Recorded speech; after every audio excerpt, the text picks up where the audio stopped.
boa noite, pastor Jansen. É uma alegria te ter aqui com a gente.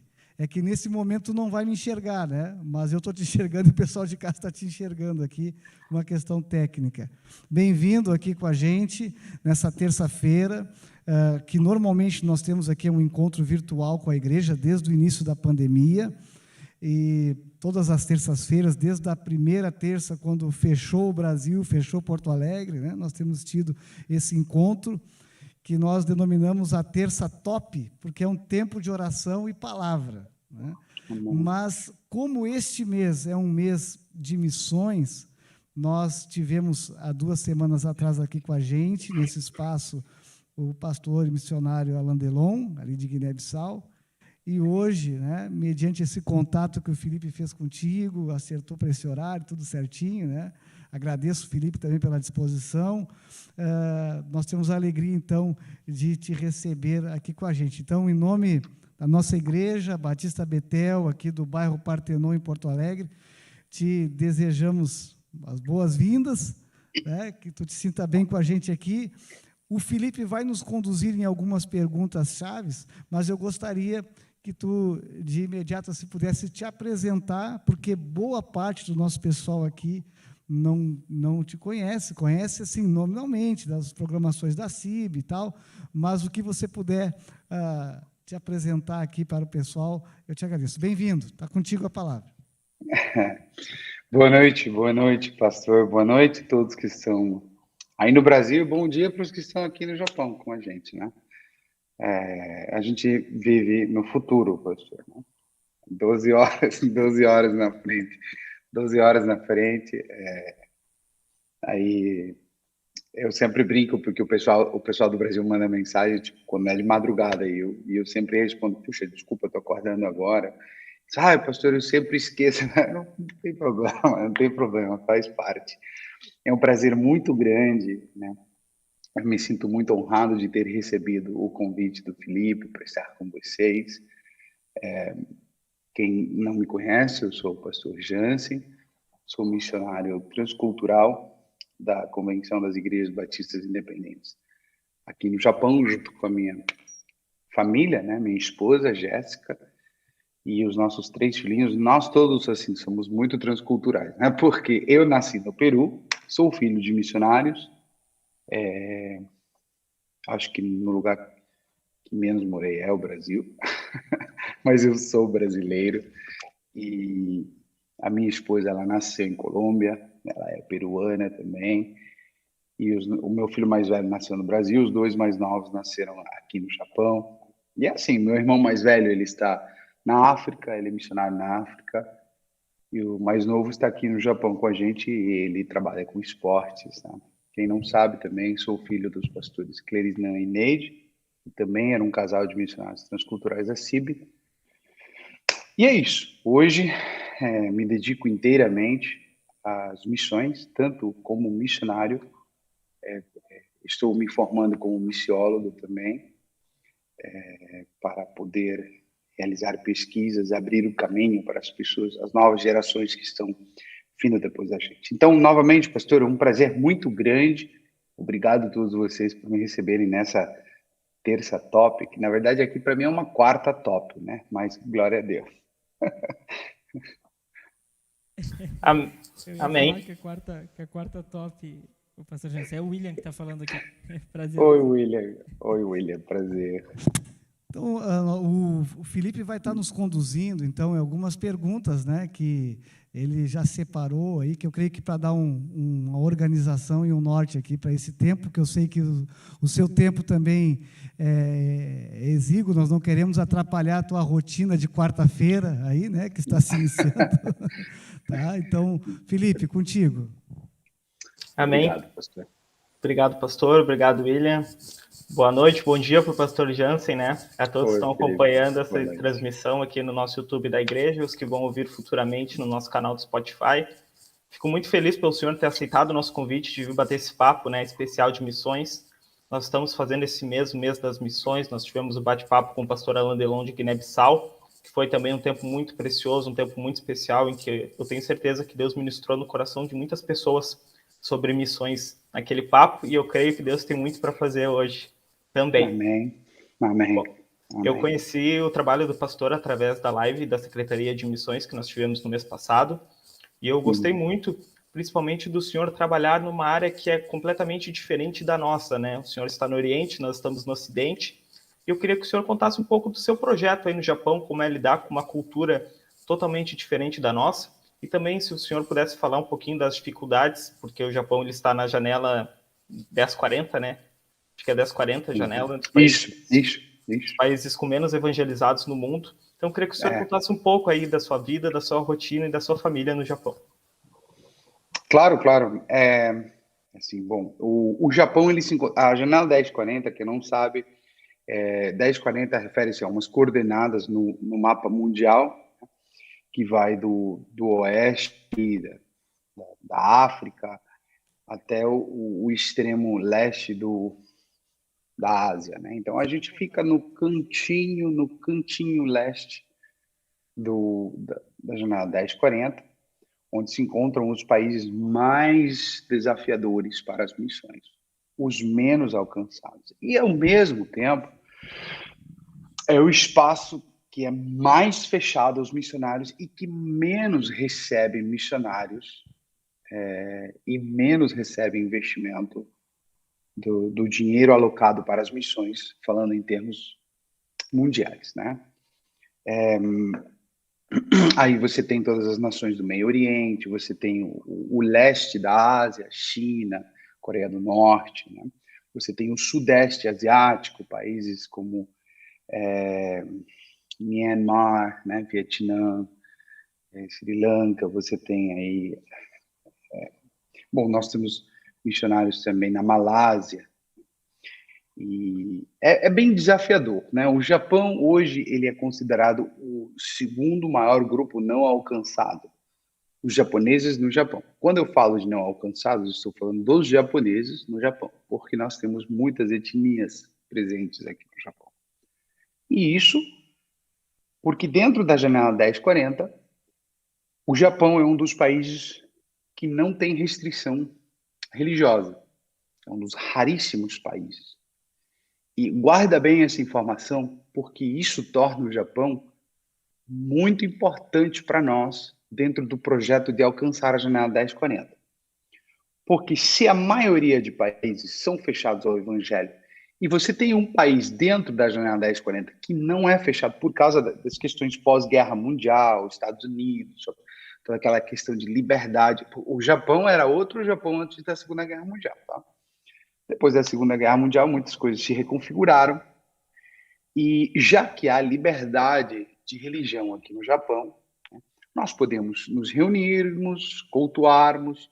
Existem algumas pequenas restrições. Você não pode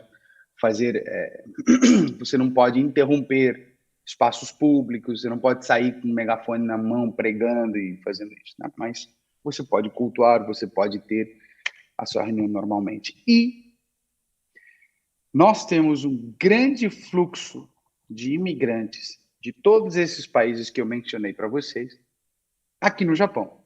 Porque no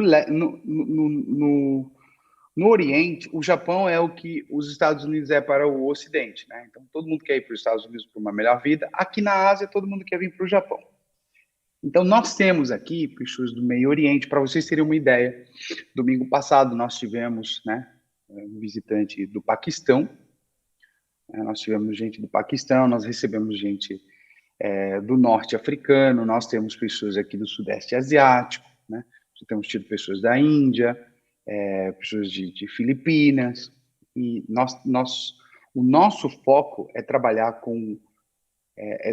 fortalecer o trabalho japonês, a presença da igreja japonesa aqui, porém, trabalhar com os imigrantes também.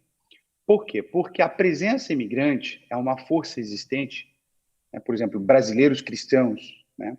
Ou hispanos, eles estão aqui, nasceram aqui, cresceram aqui, moram há muitos anos aqui, só que eles precisam ser trabalhados para se transformarem numa ponte. Uma ponte, primeiro, cultural, como aquela que Paulo fala lá em 1 Coríntios capítulo 9, eu me tornei todas as coisas para alcançar a todo tipo de pessoa, para depois, então, nos tornarmos pontes espirituais. 2 Coríntios 5, 20, nós somos embaixadores de Jesus Cristo, como se por nosso intermédio Deus estivesse fazendo o seu apelo. Mas esse trabalho, resumido em 2 versículos, é muito grande, né?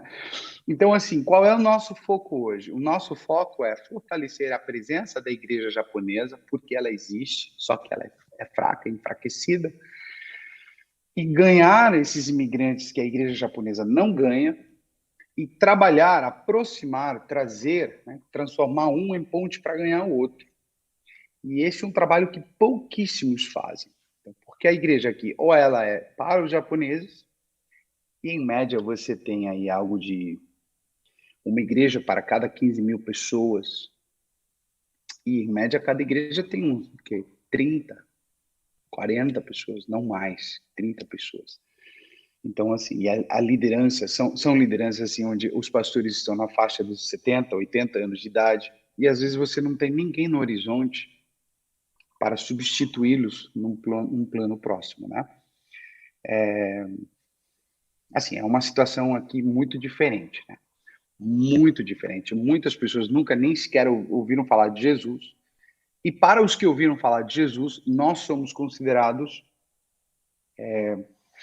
uma seita, né? Eles nos enxergam como uma seita, né? Então, você tem que primeiro ganhar o coração dessas pessoas, quebrar a desconfiança que elas têm em relação a você. Você tem que demonstrar que, de fato, você é aquilo que prega, você é coerente com o que prega. E esse processo, Felipe, demora muitos, muitos anos. E precisa-se de muito estudo.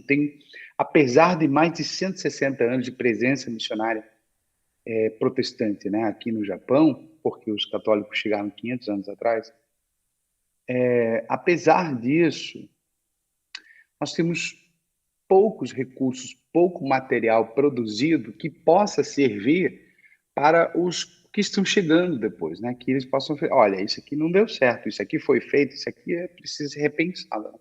Então, é um campo missionário muito desafiador. Culturalmente, você me perguntou, o Japão é muito distante do Brasil, culturalmente, né? O Ralph Winters, ele tem uma ferramenta, ele criou uma ferramenta para medir a distância cultural no evangelismo. Ela tem 4 níveis, né? O mesmo grupo cultural, onde a pessoa já ouviu o evangelho e talvez ela não está congregando, e você vai pregar no seu idioma, uma pessoa que já conhece a Cristo, que já conhece o evangelho. Então, é muita proximidade cultural. E o último nível é aquele nível onde tudo é diferente. Idioma, cultura, comida, expressões culturais, né? Não conhece a Cristo, nunca ouviu falar de Cristo, esse é o Japão. É um dos idiomas mais difíceis de se aprender na face da Terra. É uma cultura extremamente complexa, né? Para vocês terem uma ideia, meio há 500 anos, quando chegaram os portugueses ao Japão, os jesuítas, eles achavam que eles iam encontrar uma nação bárbara, e, na verdade, nos registros deles, nós podemos observar que eles ficaram pasmados com a complexidade da estrutura sociopolítica daquela época. Então, assim, o Japão é um país, eu brinco com a galera, né? Eu falo assim, olha, aqui é o mundo invertido. Parece algo que você já conhece, você vê prédio, mas tudo é diferente. O trânsito é diferente, a comida é diferente, as regras são diferentes, o sistema político é diferente, né? A mentalidade é diferente. Então, as abordagens que para nós são normais no Brasil, aqui não servem, né? Às vezes o povo lá no Brasil fala, mas e aí, pastor, mas e se fizer isso aqui, fazer? Cara, nada disso. Então, tudo você precisa chegar e fazer o que Paulo fazia, né? Paulo observava.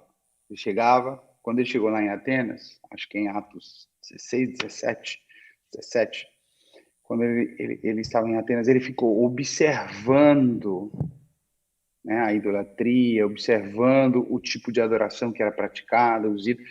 Então, houve muita observação. E, às vezes, esse período de observação, a Igreja Internacional entende como tempo perdido.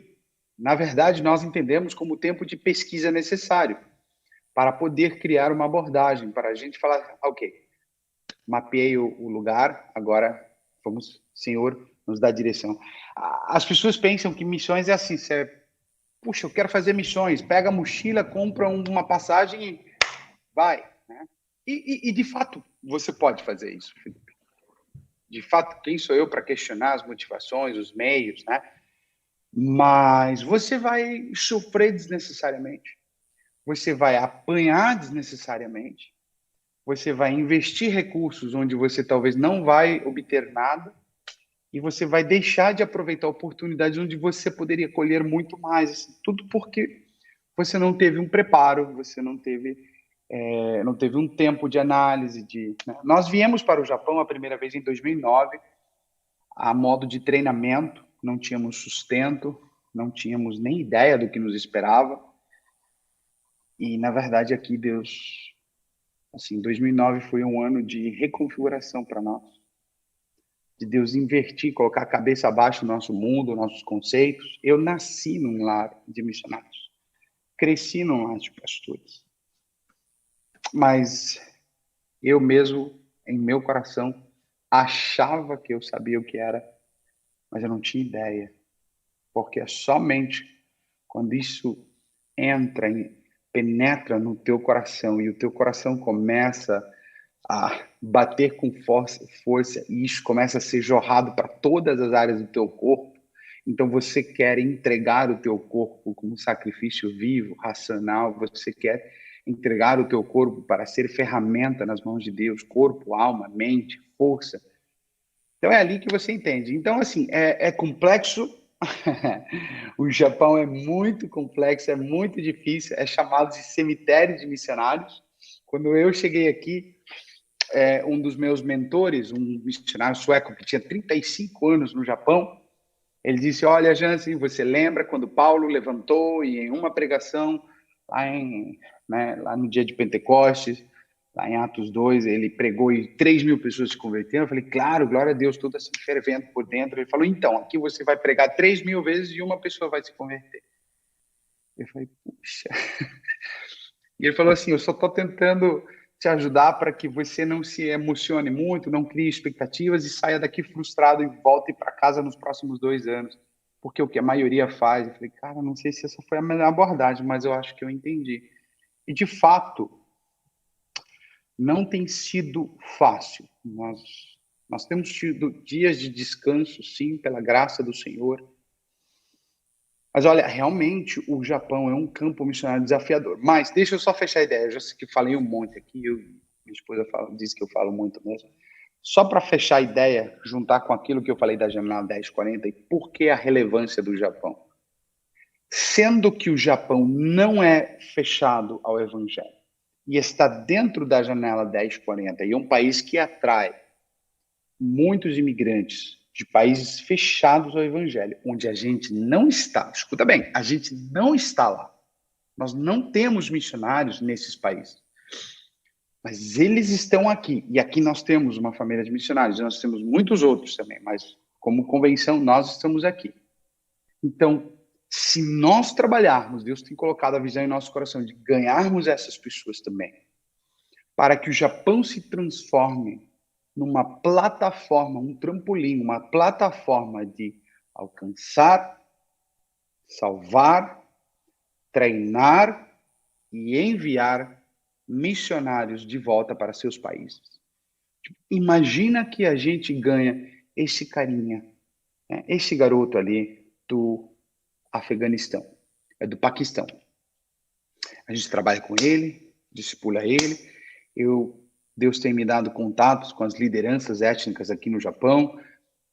Começa a treinar fortemente em parceria aí com a liderança paquistanesa. E no dia que ele voltar para a casa dele, o que a gente está fazendo é mandar um missionário de volta para a sua casa. Para um lugar onde não vai ter outro missionário, mas ele está lá. E ele vai pegar fogo. Ele vai sair tacando fogo em todo lugar, porque eles estão sedentos. Pode até lhe custar a vida, mas nós vamos ganhar muitas almas para Cristo. Então, essa nossa visão é uma visão amplificada de reino. E o inimigo sabe disso.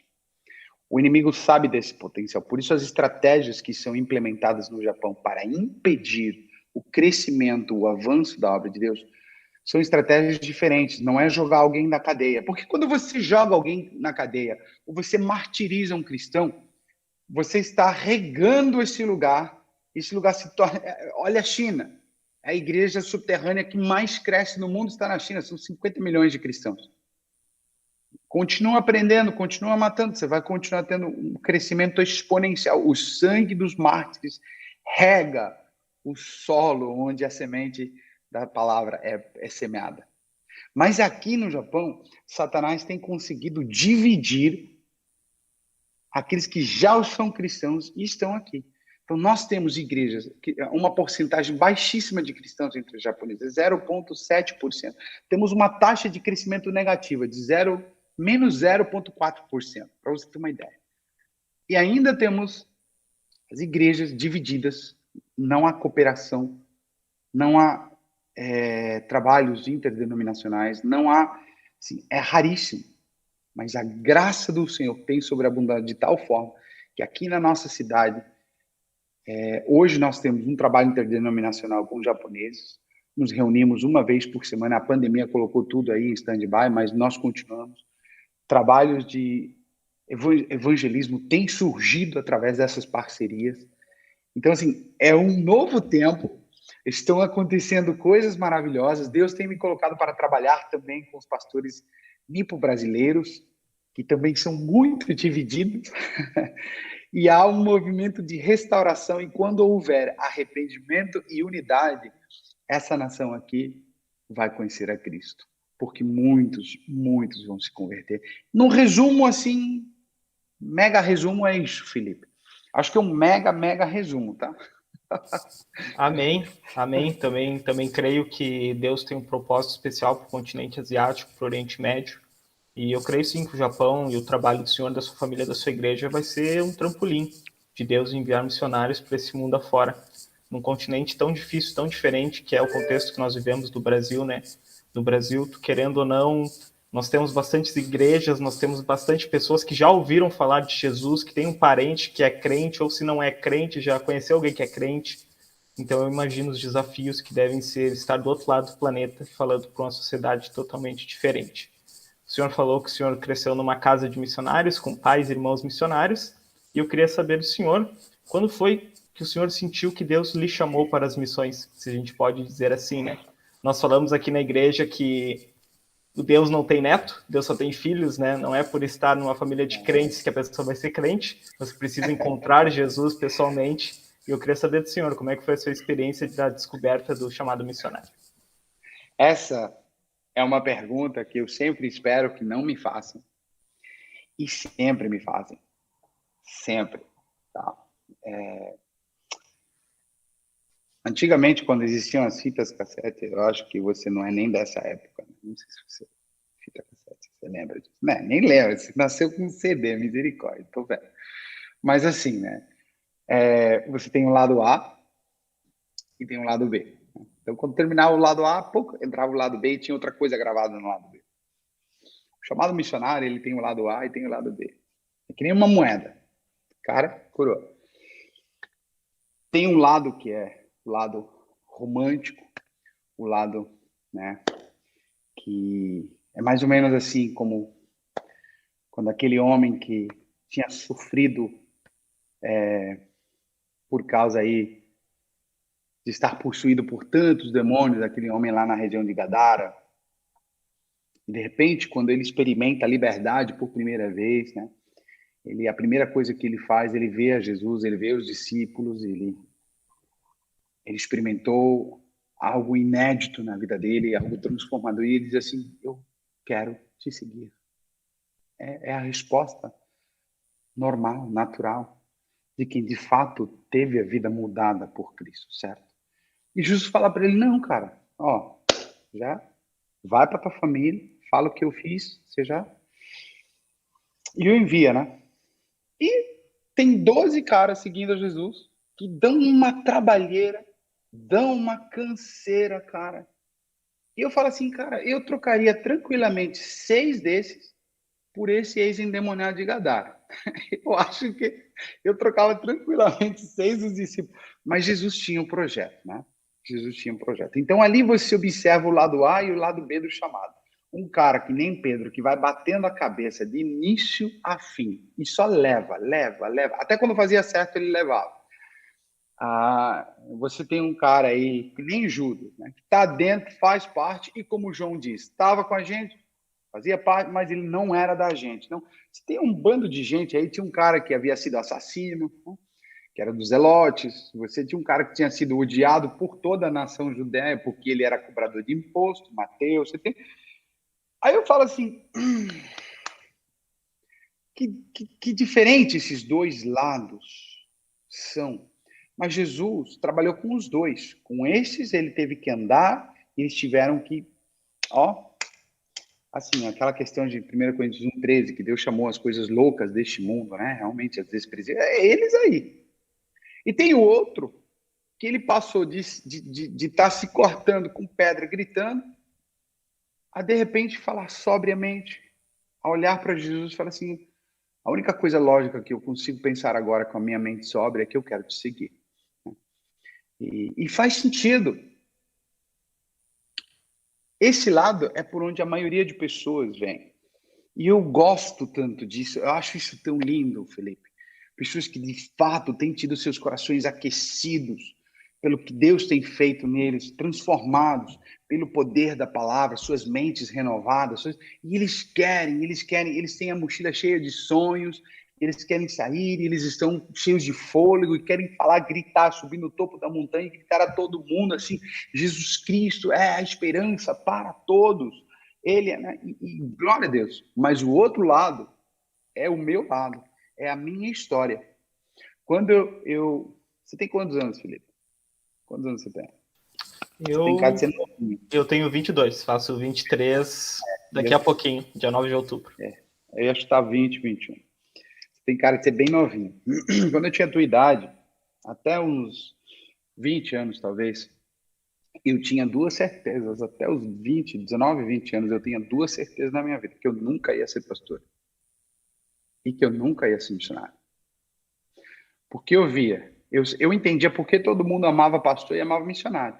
Porque eu vi como meus pais deram a vida. Mas eu vi do lado de dentro. O benefício de outros foi a minha carência. Você entendeu? O bem-estar de outros, às vezes, custou para mim.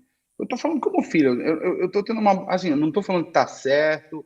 Eu não estou argumentando nada disso. Estou falando do que eu sentia na época, né? Eu ouvia um monte de gente chamar minha mãe de mãe, chamar meu pai. Meus pais traziam gente assim para casa, que os pais tinham jogado para fora na rua, gente drogada, epiléptico, gente que havia estado preso, que até os pais tinham medo de estar com eles. Assim, meus pais tinham o costume de trazer gente para casa e fazer isso.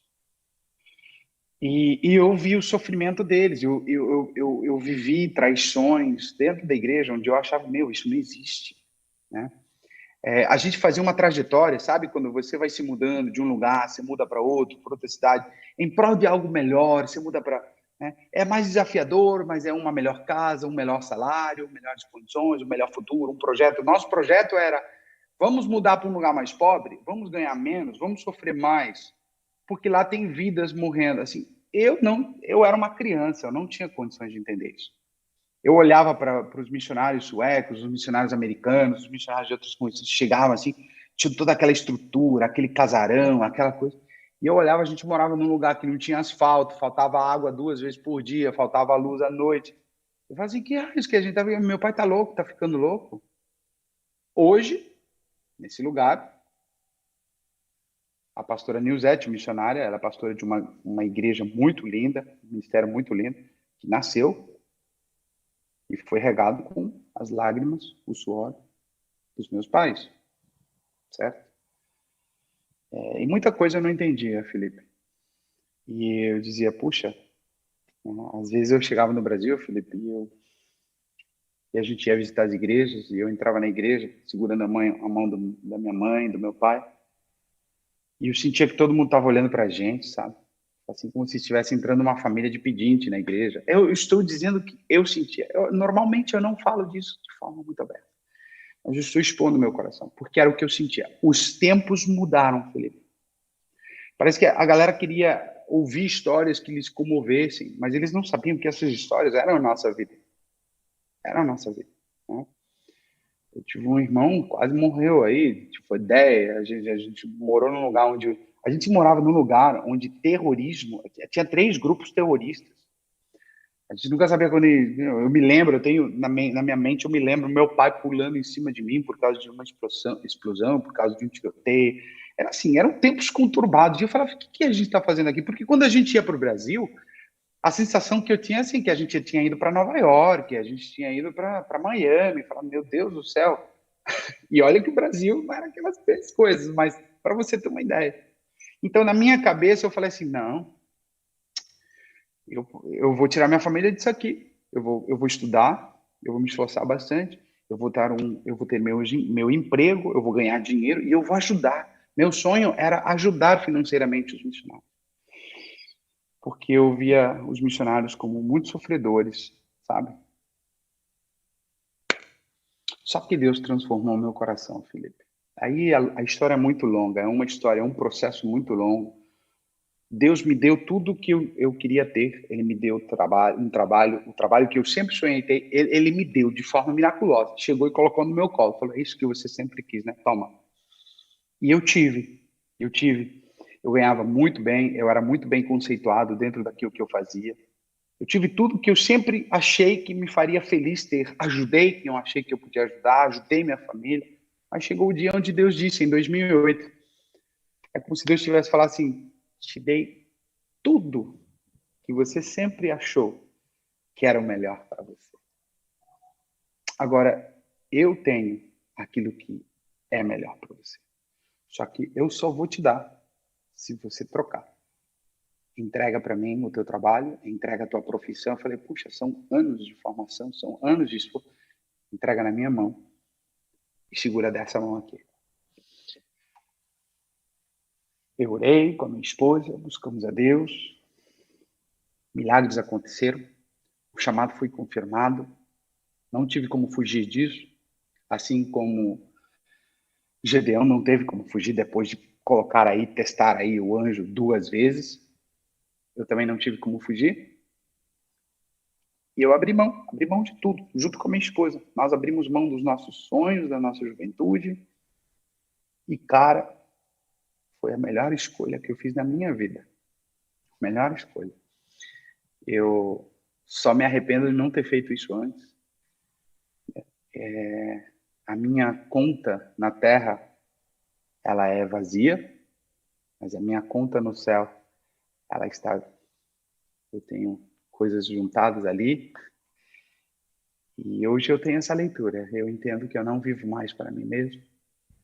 Que o nosso propósito... Nós temos propósito, assim como todos vocês, todos temos propósito para viver. Mas eu tenho dito aqui na igreja que, se bem nós precisamos propósitos para viver, a gente precisa convicções para morrer, Felipe. E é isso. Missões é vida que flui da morte. É aquilo que Paulo diz, nos empobrecemos para enriquecer a muitos. Vivemos, né, sofremos de muitas formas, mas o fruto que nasce disso vale tanto, tanto, tanto a pena, né? Os nossos primeiros anos aqui foram muito difíceis. A adaptação das nossas crianças aqui, você ouvir da professora que as crianças não querem brincar com o teu filho porque ele é diferente, porque ele não fala o idioma, porque o Japão ele é muito hermético culturalmente, muito hermético. E às vezes eu falo assim, ai meu Deus, o que eu estou fazendo aqui? Por que meus filhos, por que eu estou permitindo eles fazerem assim? Então o Espírito Santo me trazia à tona e me lembrava, porque o meu coração foi transformado. Eu conheci missões do lado daqui, mas Deus me passou para o lado daqui, porque Ele transformou o meu coração. Então eu te digo, Felipe, hoje quando eu estou no Brasil, eu gosto tanto do pessoal do Brasil, você não tem ideia, como eu amo o povo brasileiro. Mas quando eu estou no meu próprio lugar, eu me sinto mais estrangeiro do que eu me sinto aqui. Né? Eu me sinto E eu sei que não só sou eu. Se vocês têm conversado com outros missionários, eles vão dizer a mesma coisa, só vai mudar a forma deles disserem isso aí, né? Mas é uma realidade. Você fala assim, às vezes você observa, puxa, o Alain Delon, meu Deus, como ele deve sofrer lá, meu Deus, como deve ser desafiador. Meu irmão que mora na África, ele já teve malária não sei quantas vezes, já quase morreu não sei quantas. Fala, meu Deus, se ele pudesse sair de lá, mas ele pode, é que ele não quer. Ele quer ficar lá. Então, aquela coisa, minha mãe estava com câncer, cara, câncer terminal. O médico falou para ela, estava sentado na frente do médico, o médico falou, você tem 4 a 6 meses de vida. A gente olhou, eu olhei para ela assim, sem saber o que pensar naquele momento, mas Deus deu aquela injeção de paz em meu coração, assim. Falei, mãe, olha, ela disse, onde eu entreguei a vida, ali também vou terminar. E ela fez questão de voltar para o campo missionário e derramar e dar o seu último suspiro de vida, onde ela derramou sua vida no campo missionário. Cara, é assim, é algo que é até difícil de explicar em palavras. E é isso, cara, é isso. O missionário, o chamado missionário, ele não acontece não tem uma fórmula mágica. Mas eu vou dizer, só porque eu acho que eu preciso complementar isso aqui, que o chamado missionário não funciona dessa forma, que o cara levanta e fala assim, pastor, eu quero, eu preciso ir, eu vou pegar a mochila, eu vou. E você vai, mas para onde você vai? Não sei, eu só sei que eu vou. Mas você vai fazer o quê? Não sei, eu só sei que eu vou. Então, você não tem um chamado. Você está com fogo no funiquito, mas você não tem chamado. Você precisa ficar calmo, servir na tua igreja, se envolver na obra missionária, porque se envolver com a igreja é se envolver na obra missionária. Ganhar os que estão ali, servir, aprender princípios que você só vai aprender na igreja local. Então, no tempo certo, o Senhor vai te separar e Ele vai fazer ferver em teu coração. Antes de 2009, eu estive aqui em 2003 visitando a minha família e eu nunca pensei, eu quero vir para o Japão para ser missionário. Eu falei assim, tá louco. Haja louco para vir para esse país aqui pregar o evangelho. É o que eu pensava. Aí, 6 anos depois, estou eu e a minha esposa aqui. E depois disso, voltamos para o Brasil, 2016, está aqui, o Senhor nos trouxe aqui. Um casal de loucos aqui, fazendo a obra de Deus. E pensa um casal que não tem vontade de sair daqui agora. Não é que a gente está à expectativa de, ai meu Deus, quando que eles vão tirar a gente daqui para dar algo melhor? Não, não tem nada melhor que o lugar onde Deus te coloca. Então, assim, é bom o jovem se preparar, servir na igreja local, aprender princípios elementais, crescer espiritualmente, crescer teologicamente, porque às vezes o cara fala assim, eu vou ser missionário, ele vai para outro país, ele não sabe pregar o evangelho dele no país, no idioma dele. Você acha, Felipe, que ele vai saber pregar o evangelho aqui? Ele vai chegar aqui e ele vai zoar o barraco, ele vai estragar o que a gente já está fazendo faz tempo, entendeu? Então, melhor fica quieto, deixa Deus te chamar, porque aquele que começa em você a boa obra, ele é poderoso para terminá-la.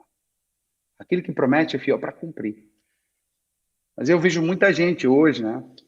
Uma pessoa até me disse uma vez, fala, puxa, eu também queria ser missionário, né? Eu vejo como os missionários são bem cuidados, eles viajam para cá e viajam para lá, como se fosse assim, tipo, uns turistas assim celestiais. Eu falei, nossa, Deus, é isso que você entende por missões?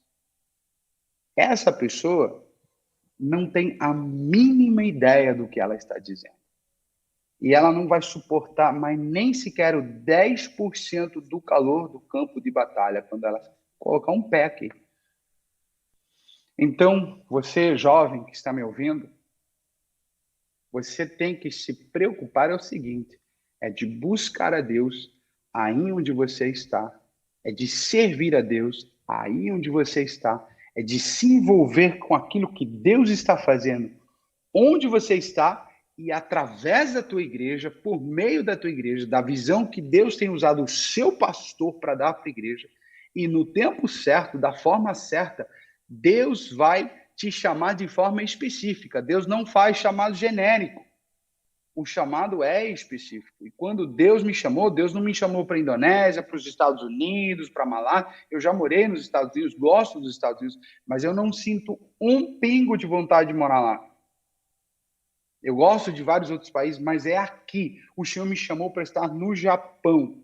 O Senhor me chamou para pregar o evangelho nesse contexto tão complexo, tão difícil, né? E ter uma visão amplificada de reino, uma visão...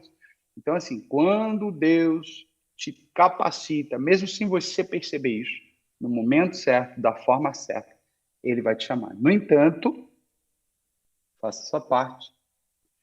Tem seminário, tem igreja, é só correr atrás. É isso. Amém, amém.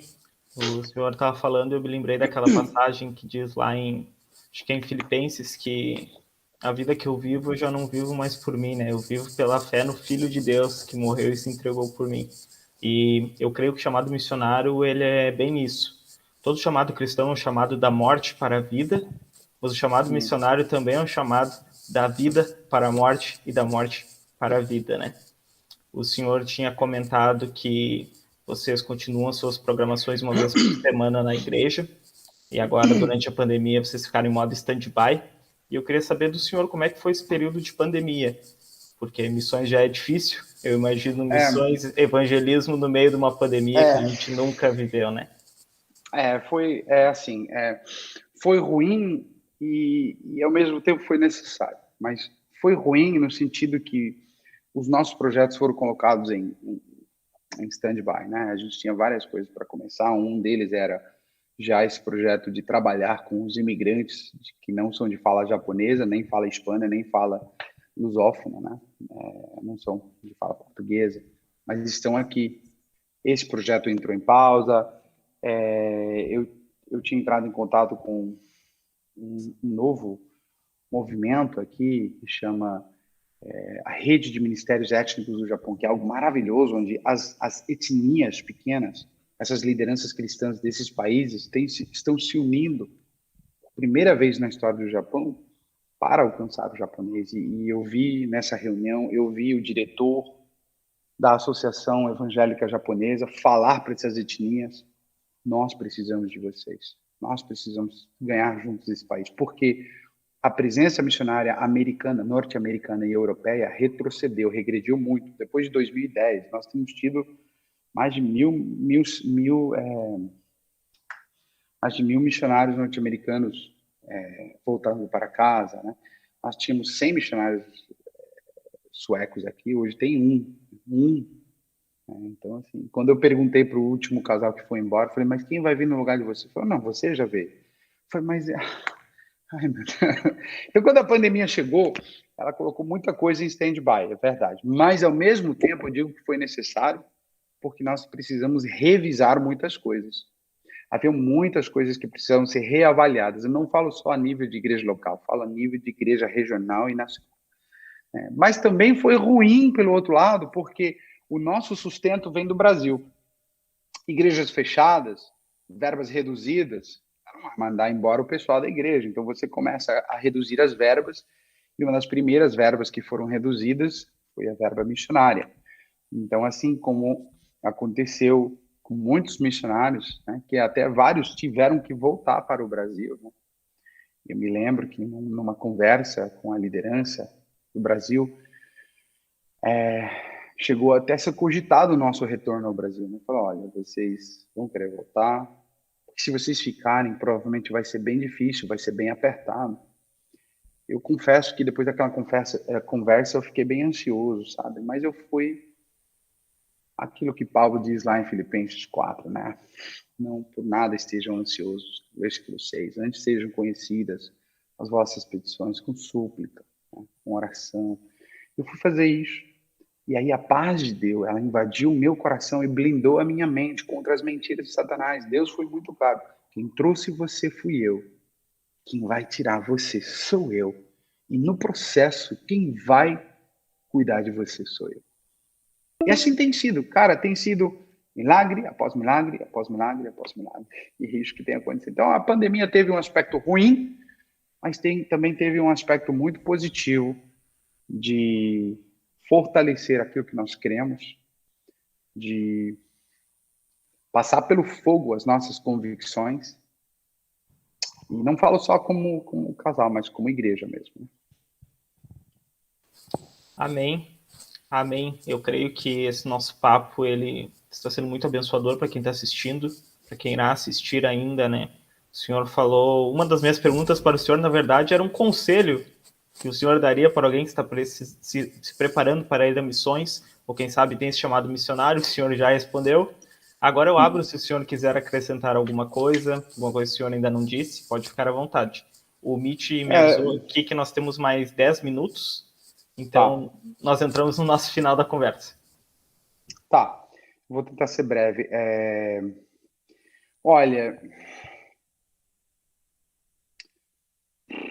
você mencionou aí, né, quando Paulo diz, já não vivo eu, mas Cristo vive em mim. Ele está falando com as igrejas que estão na região da Galácia, e ele diz assim, olha, deixa eu deixar algo bem claro para vocês, né?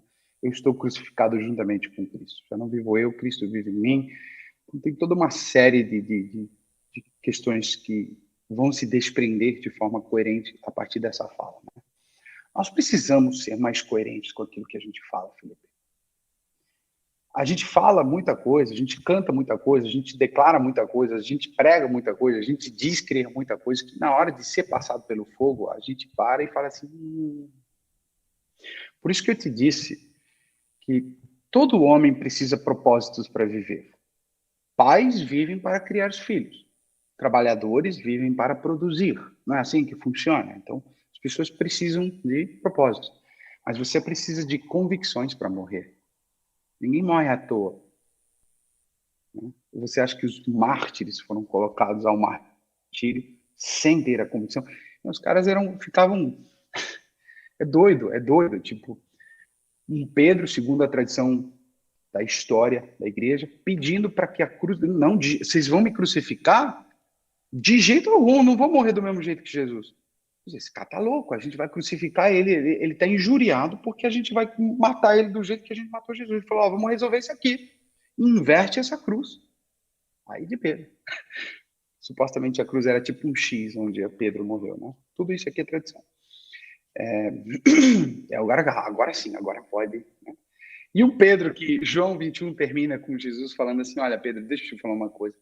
Hoje, você vai para onde você quer, você faz o que você quer, mas um dia você vai ser levado pela mão onde você não quer e você estenderá as mãos por mim. E João diz, Pedro já tinha morrido, João diz, Jesus falava em relação à morte com a qual Pedro havia de glorificar a Deus. Só que Pedro não estava pronto, ele havia falado assim, Jesus, eu vou dar minha vida por você. E negou Jesus 3 vezes. Jesus falou, você não sabe o que você está falando.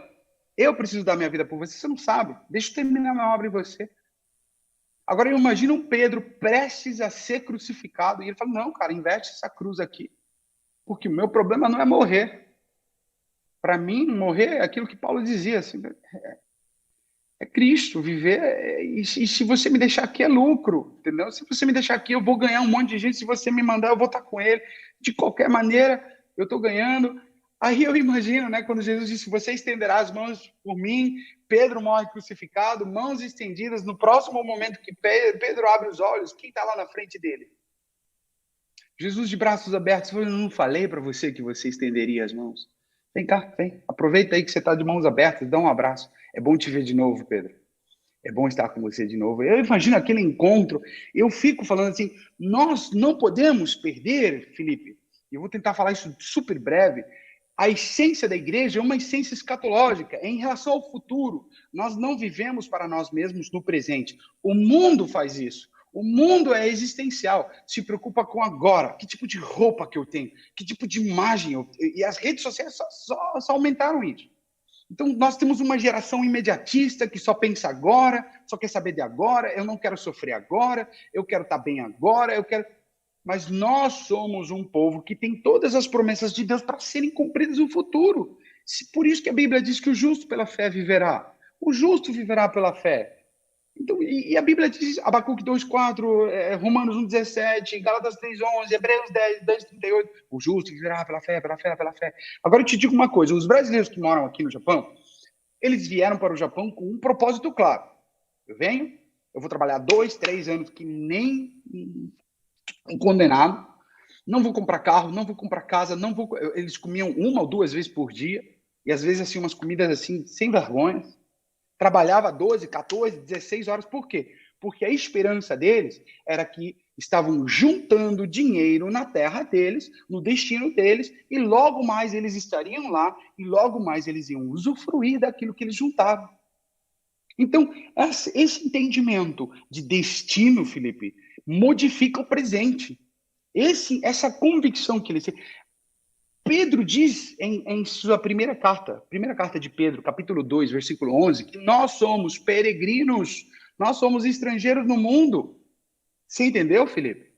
Nós temos destino. Jesus disse, olha, eu estou indo à frente, eu vou deixar o Espírito Santo para vocês vão fazer a minha obra que eu comecei aqui, mas é o seguinte, tem morada para vocês. Vocês vão estar comigo aonde eu estiver. Onde isso não interessa. Onde ele estiver. Então, vocês têm destino. Vocês têm a minha promessa.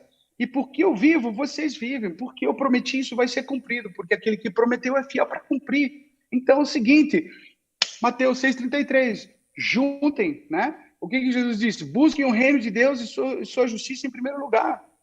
Depois Jesus vai dizer assim, juntem tesouros no céu, não na terra. Colossenses 3,1 diz assim, olha, coloquem o pensamento nas coisas do alto, onde está Cristo sentado à destra de Deus. Hebreus 12:2 diz assim, fitos os olhos em Cristo Jesus, autor e consumador da nossa fé. Cara, faz sentido. Foco. Se de fato, por isso que eu falei de coerência, se de fato eu creio no destino, no cumprimento das promessas escatológicas de Deus, feitas por Jesus e confirmadas pela presença do Espírito Santo que sela a minha vida, se eu creio nisso, eu tenho que ser coerente. E eu tenho que, assim como os brasileiros se espremem aqui, juntando tesouros no Brasil, eu tenho que entender que a minha passagem na Terra não é o meu lugar de descanso. Minha passagem na Terra é temporário. É uma tenda, é um tabernáculo. Este corpo é um tabernáculo, não é um lugar permanente. Mas logo mais, a minha esperança é que logo mais, eu, você, minha mãe, todos que foram antes, os apóstolos, os discípulos, Jesus, nós vamos estar juntos, cara, com todos aqueles que ganhamos. Me diga que não é coerente fazer o que nós estamos fazendo. Vocês aí, eu aqui, a gente trabalhando em prol de alcançar gente que a gente nem conhece. Que me importa se o cara aqui, nunca vi o cara na minha vida, por que eu estou me esfolando para ganhar ele para Cristo? Porque não existe outro caminho para o homem, não há outro nome dado aos homens. Ou a gente crê ou a gente não crê, mas não pode ser a gente meio que crê. A pior coisa que pode acontecer com a igreja é quando a igreja meio que crê. Porque você não está nem lá nem aqui, você não usufrui de lá nem aqui. É tempo de sermos uma igreja mais radical em nossos posicionamentos. Não estou falando radical de sair chutando estátua de macumba. Estou falando de ser radical em nossos posicionamentos cristológicos, eclesiológicos, missiológicos, de passar mais tempo com a Bíblia do que com o videogame. De trocar ideia com Deus, antes de querer passar aí. O cara tem coragem de me falar assim, nossa, cara, eu assisti 10 episódios do seriado hoje no Netflix. Aí você fala, cara, você orou? Veja bem. Aí eles reclamam, não tem poder de Deus, não tem evidência do poder de Deus agindo, não tem... E reclama o povo que cadê o Deus de Elias? Ué, cadê Elias? Simples. Um homem que... Você entendeu? Então a gente tem que entender. Ah, pastor, mas você está sendo radicalzão. Quer dizer que a gente não pode usufruir nada dessa terra? Não, pelo amor de Deus, não é isso que eu estou falando. Porque as coisas foram criadas também para nosso alívio. É tão lindo isso. Mas é questão de foco. Foco, Felipe. Foco. Porque se de fato cremos que somos um grupo de pessoas que tem um destino na eternidade e que não há outro caminho para o homem, então vamos investir nisso. Essa era a palavra que eu queria dar. Jânsen, assim, eu creio que olha, foi impactante demais, o pessoal aqui da igreja está interagindo, e eu comentei ali assim, enquanto tu falavas ali, realmente nosso coração ele foi sendo moído e a gente sempre fica muito envergonhado, assim, né? Quando a gente ouve esses relatos do campo missionário.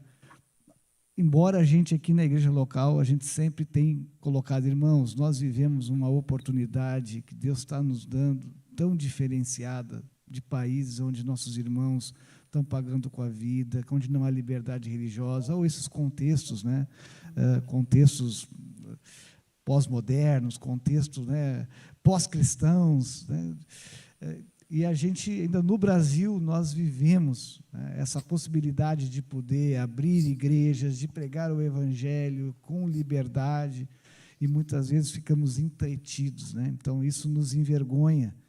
Mas eu creio que esse relato teu, pelo menos para nós aqui na igreja local, eu creio que também no podcast da igreja, também, né, quem vai assistir depois vai ser tocado.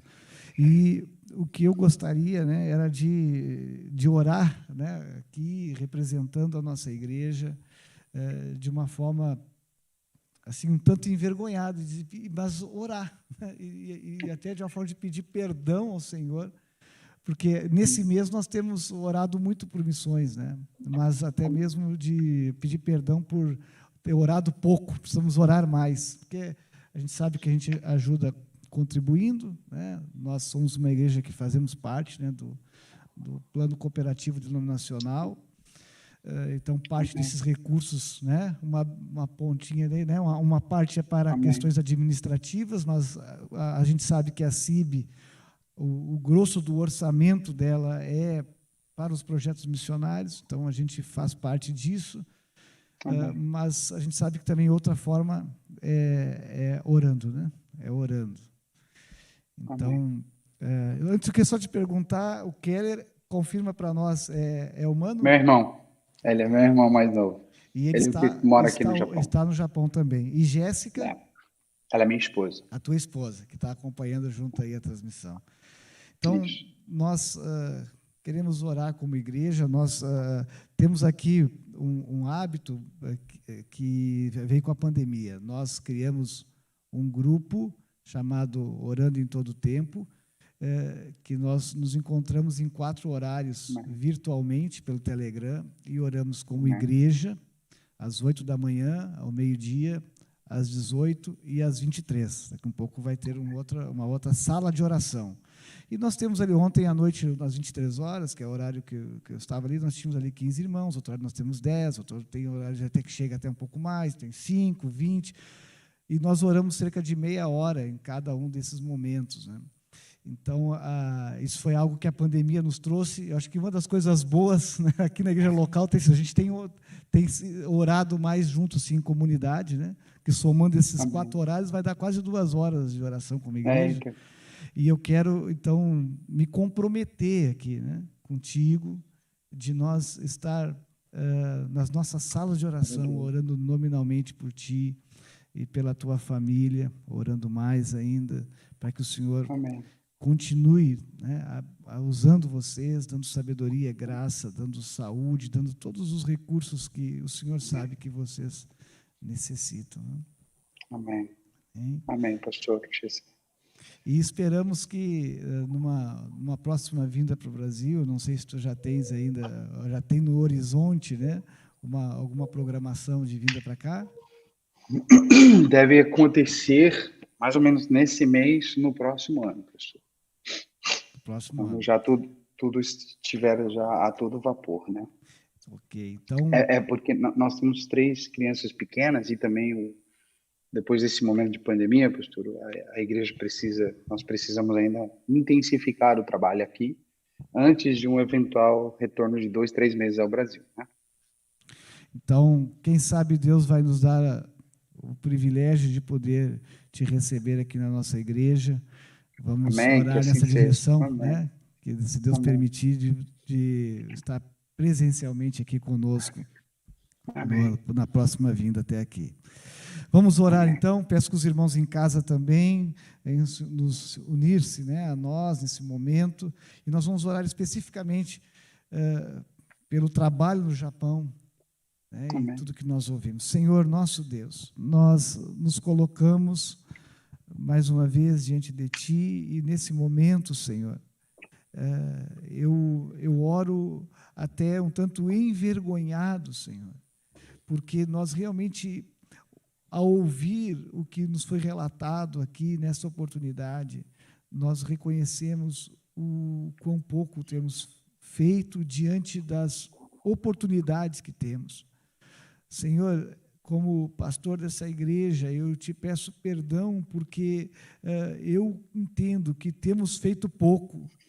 E nessa ocasião, Senhor, nós queremos, diante de Ti, além de pedir perdão, nós queremos, Senhor, nos comprometer em orar mais, Senhor, por missões, em orar e também contribuir, quem sabe além do que temos contribuído, enfim, Senhor, que realmente o coração da Tua igreja, aqui neste lugar, possa compreender, e eu creio que este momento que o Senhor nos proporcionou hoje, nos ajuda a ampliar, a amplificar, a ampliar a nossa visão e o nosso entendimento a respeito da obra missionária nesse tempo, Senhor.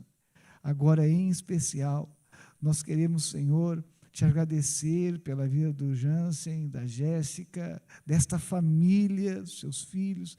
Agradecer, Senhor, porque eles realmente, nesse tempo, nesse século, com todo o avanço tecnológico, num país extremamente avançado tecnologicamente, mas eles estão usando aquilo que é o mais básico, que é o mais, que, mesmo que não tenha tecnologia, ali estão as suas vidas, as vidas deles estão ali, Senhor.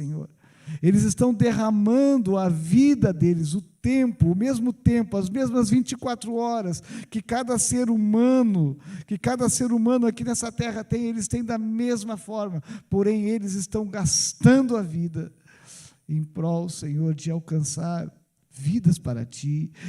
Eles estão gastando o tempo, a vida, a saúde, em prol de preparar outros missionários que irão para lugares estratégicos, como ele nos relatou aqui nessa noite. Em nome de Jesus, nós pedimos, Senhor, em nome de nossa igreja, aqui como comunidade de fé, Senhor, que estamos tão distantes fisicamente, mas agora estamos unidos, Senhor, no mesmo espírito e no mesmo propósito, e nós oramos agora, Senhor, pedindo uma capacitação que venha de Ti, sobre a vida do Jansen, da Jéssica, que o Teu Espírito Santo poderosamente possa continuar capacitando eles. Senhor, Tu sabes, Senhor, o que eles precisam nesse momento.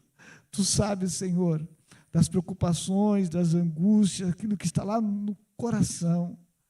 Mesmo com toda a convicção de que ele mesmo relatou que estão no lugar certo, que estão na posição que o Senhor os colocou, mas sabemos que eles, como seres humanos, têm os seus desafios, têm os seus medos, os seus receios, mas nós pedimos agora, Senhor, que Tu venhas com o Teu Espírito capacitador, venhas estar, Senhor, os encontrando, Senhor, agora, que a casa deles, Senhor, lá onde eles estão fisicamente, que ali seja um pedacinho do céu, que ali a Tua paz e a Tua presença esteja estabelecida, que os japoneses, Senhor, mesmo sem eles falarem, ao chegarem próximo a eles, ao entrarem na casa deles, venham perceber, mesmo aqueles que nunca ouviram falar do nome Jesus, possam perceber que há algo de diferente na vida deles, e nós sabemos o que é a Tua presença, é a presença gloriosa do Espírito Santo.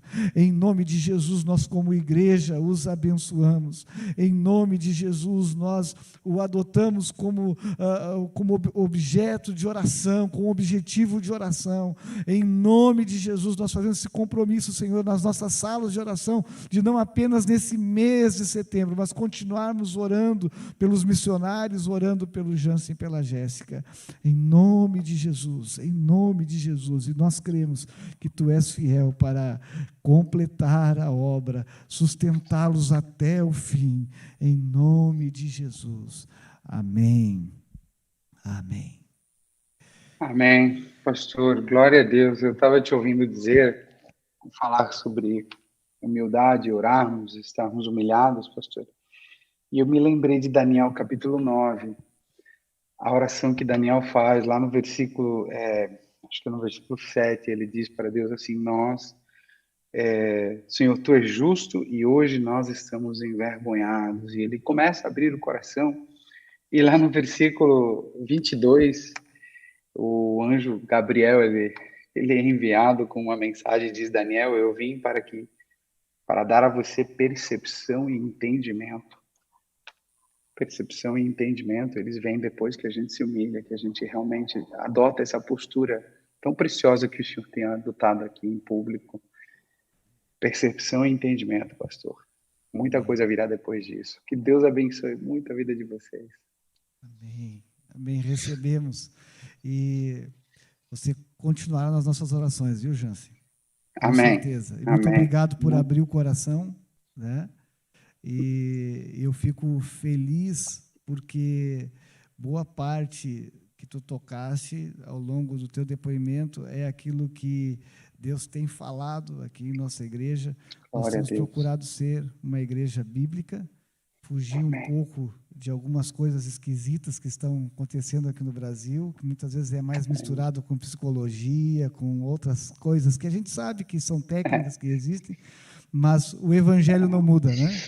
A essência do evangelho não muda e o evangelho continua sendo poderoso para salvar e transformar, né, o ser humano. Amém. Muito obrigado, viu? Um beijo no teu coração. Louvado seja o Senhor. Amém. Obrigado, beijão para a tua família também, para a Jéssica, para a família. Tu comentou no começo, mas me fugiu. Tu tens quantos filhos, meninos? Três que vale por 8. Que dentro cada um tem 2, 3. É mais ou menos isso, pastor. Tá. Como é que são o nome deles? Fala para nós. Enzo é o mais velho, ele vai fazer 8 em dezembro. Noah é o segundo, vai fazer agora 4 em outubro. E Theo. Enzo, Noah e Theo. Theo tem 1 aninho. Amém. A irmã Helena, que está nos acompanhando aqui, ela é responsável pelos nossos cadernos de oração. Então, nós temos lá a oração e ela vai anotando. Então, eu digo que a Helena coloca nominalmente pastor Jansen, a Jéssica e os 3 filhos ali, nós vamos estar lembrando. Nós vamos estar orando nominalmente por vocês. Então, um grande abraço. Obrigado. Viu? Deus abençoe. Um bom dia para vocês aí, né, que está iniciando. Deus abençoe, pastor. E até uma próxima oportunidade, se Deus quiser. Obrigado, pastor. Obrigado, Felipe. Graça e paz a todos. Amém. Tchau, pastor. Prazer.